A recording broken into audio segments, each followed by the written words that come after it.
వ్యాపారానికి కానీ పరిశ్రమలకు కానీ బ్యాంకుల నుంచి లోన్ తీసుకున్నప్పుడు ఆ వ్యాపారమే పెట్టాలి, ఆ పరిశ్రమే పెట్టాలి. ఇది రూల్. అందులోనే అంటే ఆ పరిశ్రమకు కావాల్సిన సరుకు కొన్నాం, ఆ పరిశ్రమకు కావాల్సినటువంటి ఫర్నిచర్ కొన్నాం, ఆ పరిశ్రమకు కావాల్సినటువంటి సోన్సో మిషనరీ కొన్నాం, ఇట్లాంటిది వాళ్ళకి ఇవ్వాలి డీటెయిల్స్.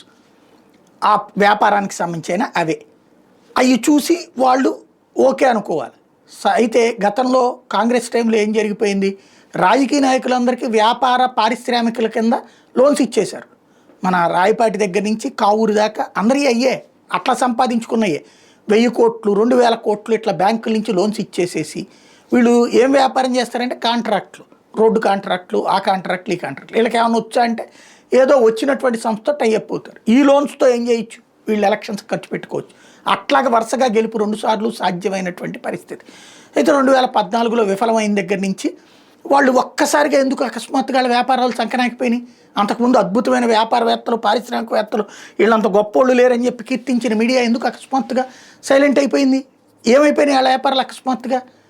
తర్వాత బయటికి తేలింది ఏంటి, వాళ్ళందరూ బ్యాంకుల్లో అప్పులు తీసుకుని ఎగ్గొట్టిన వాళ్ళని.